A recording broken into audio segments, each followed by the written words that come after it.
안녕하십니까, 지훈입니다. 오늘도 부처님 말씀 들으시는 분들, 인연 맺고 살아가는 모든 재불자님들, 일체 번뇌와 고통에서 벗어나 평화롭고 행복하시길 기원합니다. 오늘 부처님 이제 챕터 2 법보편으로 넘어갑니다. 지금까지는 부처님께 귀하는 불보편이었고요. 두 번째 챕터 법보편으로 넘어갑니다. 공경이라는 제목으로 읽겠습니다. 부처님께서 정각을 이루시고 얼마 지나지 않아 우루엘라 네란자 강가 염소지기에 반얀나무 아래 계실 때 혼자 명상하시면서 스스로 생각하시었다. 누구인가를 존경하고 공경할 만한 사람도 없고 우러러 받들어 모실 만한 사람도 없으며 가르침을 받을 만한 사람도 없어서 혼자 살아야만 한다는 것은 괴롭고 힘든 일이다. 무엇인가 두려워할 것도 없고 꺼릴 것이 없어서 자기의 뜻대로 할 수 있다는 것은 참으로 괴로운 일이다. 누구인가 윗사람을 받들어 섬기며 그 뜻을 거역하지 않고 따르며 산다는 것은 하나의 기쁨이다. 천상이나 인간에게서나 범천이나 마군, 사문이나 바람은 이 세상에 있는 어떤 생류라도 내가 갖춘 계율보다 낫고 내가 이룬 산매보다 나으며 나의 지혜보다 낫고 나의 해탈지견보다 나아서 내가 공경하고 받들어 섬길 만한 이가 있다면 나는 그를 의지해 공경하며 살으리라. 그러나 이 세상 어디를 살펴보아도 내가 섬기고 의지하며 공양하고 공경할 만한 이를 찾아도 도대체 찾을 수가 없구나. 이제 나에겐 더 이상 받들어 섬길 만한 이가 없으니 나는 오직 내가 깨달은 법이나 의지하고 받들며 살아가야겠구나. 부처님께서 이렇게 생각하고 있을 때 범천이 하늘에서 내려와 부처님을 찬탄하면서 말했다. 그렇습니다. 세존이시여, 이 세상 어디에서도 세존께서 받들고 공경할 만한 이는 없나이다 라고 공경편을 마무리합니다.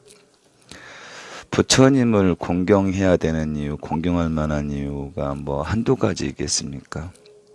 우리가 공부해보고 기도해보고 수행해보면은 정말로 우리가 직접 체득해서 가져갈 수 있는 것들이 무수히 많기 때문에 믿음 차원을 넘어서 우리가 실제로 확인하고 가져갈 수 있는 것들이 너무나 많기 때문에, 다만 우리 자손 행자실의 취지가 각기 혼자서도 충분히 잘할 수 있지만 혼자서 잘한다면 벌써 이거는 범부의 몸을 벗은 거잖아요.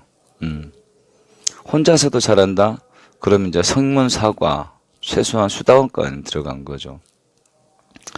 대개가 혼자서 가다가도 흐트러지고 이쯤 했는데 할 만큼 했다 생각도 들고 여러 가지 이유로 힘을 내기가 어려운 상황이지만 이렇게 같이 공부하고 공유할 수 있는 팀이 있다면, 도반들이 있다면 부처님 말씀처럼 도가를 이루는데 가장 중요하고 강력한 요소를 얻었기 때문에 이 복이야말로 실로 더 할 수 없는 복이다라는 저는 그런 생각을 갖고 이렇게 만들었고요.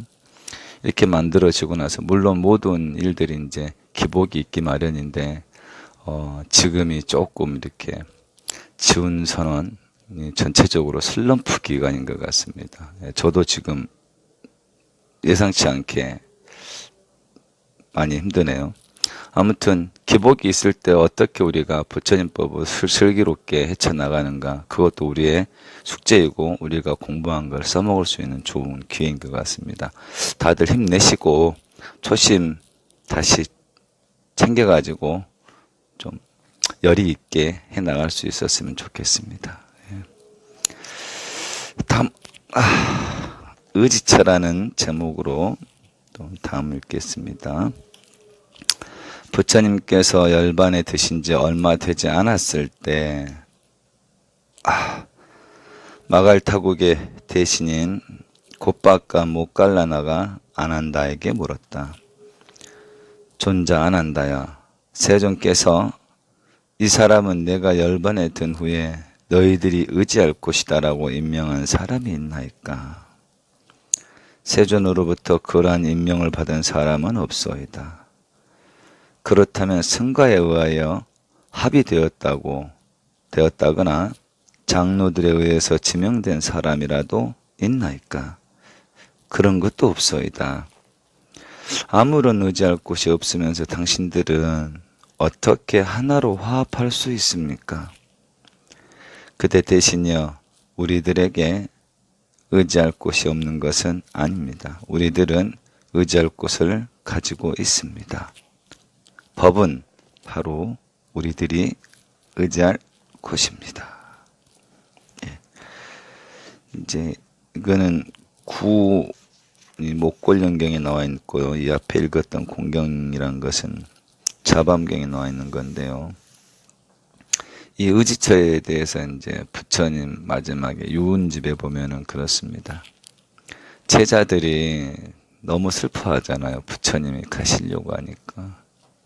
부처님, 더 오래 계셔서 저희들에게 가르침을 주시고 등불이 되어 주실 수 있는데 왜 이대로 가시려고 합니까?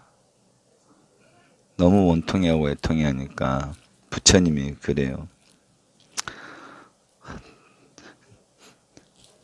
자, 그렇겠죠. 이제 좀 편하게 말하면 이놈들 너희들 지금까지 무슨 공부를 했냐? 오로지 법에 의지하고 자신에 의지하면 될 것을 누구한테 또 의지한다는 말이야. 아무 걱정하지 말거라. 내가 모든 법을 다 설해 놓았고 내가 모든 길을 다 닦아 놓았으니 너희들은 아무 걱정하지 말고 법대로 그 길을 가면 될 뿐이다 라고 부처님께서 유인집에서 그렇게 말씀하셨던 부분이 생각이 납니다. 그렇게 우리는 철저하게 법에 의지하고 살아간다면 그 어떤 뒷배경보하고도 비교할 수 없는 우리만의 든든한 배경이 되리라고 확신합니다. 그래서 늘 주력하고 부처님 불보살님 명호를 부르는 그 힘으로 그 어떤 난관과 역경, 두려움도 다 물리칠 수 있는 그런 불제자 되시길 바라겠습니다. 그리고 의법 불의이니라 제목이 조금 어려운데요. 간단한 구절 한 구절 더 읽어보겠습니다.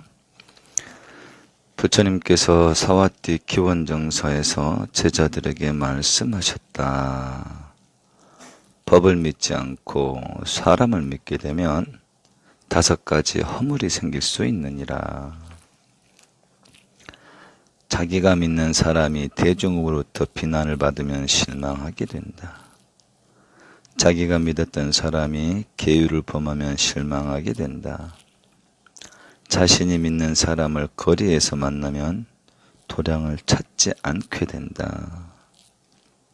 자기가 믿었던 사람이 속세로 돌아가면 실망하게 된다. 자기가 믿는 사람이 목숨을 마치면 실망하게 된다. 그렇게 되면 저를 찾지도 않고 대중을 공경하지도 않으며 법을 듣지 않고 선행을 등지게 된다. 그러므로 법을 믿을지언정 사람을 의지하지 말라. 이걸 보면은 참 부처님이 참 대단하신, 너무 신기하신 것 같아요. 후대에 일어날 일들을 어떻게 다 예견하시고, 부처님, 물론 부처님 당시에도 이런 조짐이 있었겠죠. 그걸 알고 이제 말을 했겠죠. 스님을 보지 말고 저를 보고 가라. 저를 보지 말고 부처님의 법을 보고 가라. 무슨 말인지 다 아실 겁니다. 그래서 누누이 강조하는 게 스님이 살고 제가 불자가 살고 부처님 법이 살려면 여러분들이 정확하게 아시고 또 그 삶을 실천할 수 있게끔 정확하게 수행력이 뒷받침이 되어야지 됩니다. 예. 지금 우리가 욕하는 무리들, 스님이 망가져도 자기가 한평생 바쳐온 이해타산이 있으니까 그 스님이 잘못된 줄 알아도 비난은커녕 오히려 옹호를 하는 사람들이 부지기수입니다. 우리나라 근성이 그래요.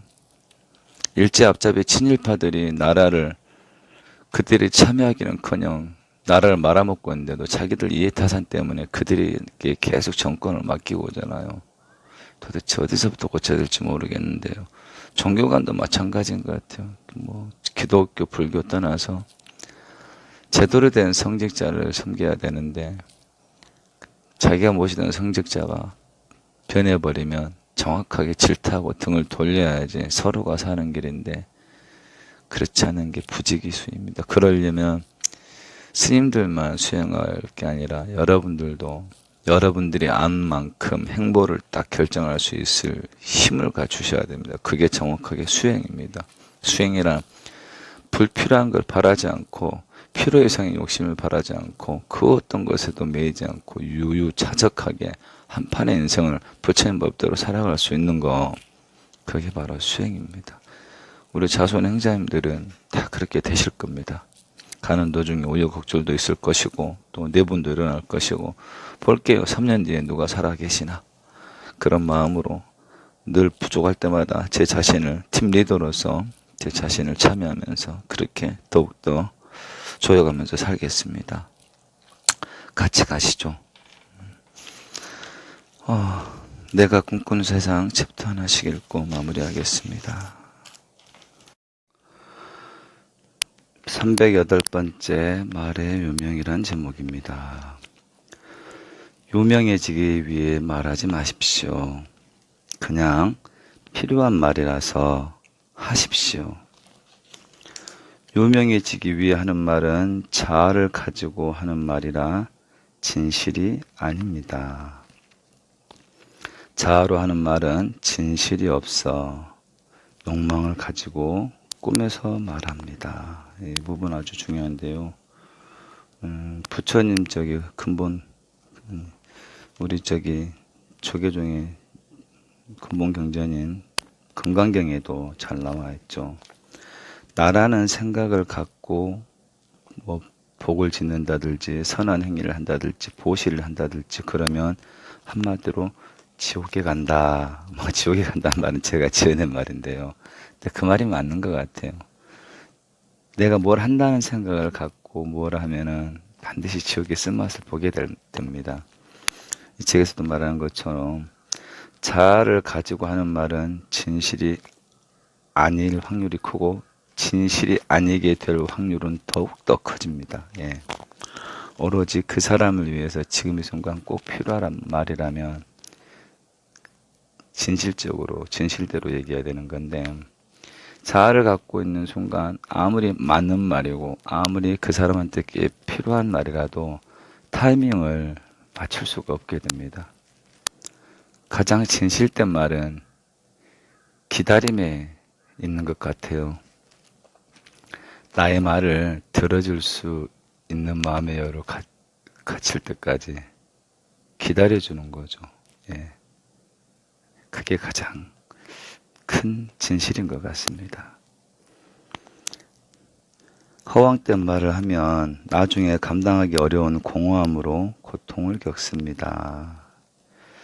유명해지려고 말하는 순간 오히려 자기 명예가 실추됩니다. 헛된 명예에 사로잡히면 남을 의식해 자기 삶을 살지 못합니다. 예, 그렇죠. 더 이상 설명이 필요 없고요. 다만 이제 수행자들이 여러분 제가 수행자 하면은 이제 승속을 구분해서는 안 됩니다. 부처님 법으로 혹은 진리의 마음을 중심으로 해서 자기가 밝은 세상을 열려고 하는 어떤 구도행 그런 마음을 가지면 다 수행자인데요. 수행자는 여러분들하고 판돈 자체가 틀리죠.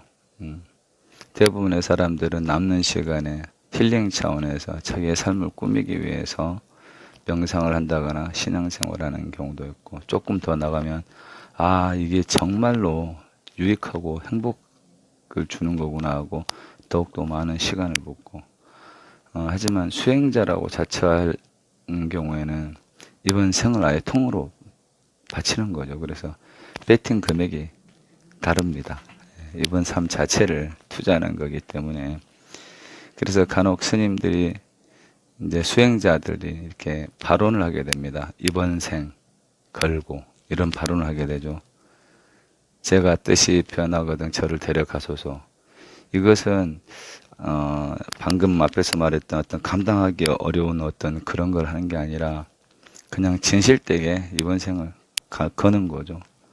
저는 이렇게 살아야 되는데 이렇게 살지 못하거나 이런 마음이 흔들리려고 할 때는 언제든지 이 몸을 벗겠습니다. 이런 단호한 결의, 각오를 말하는 거죠. 예.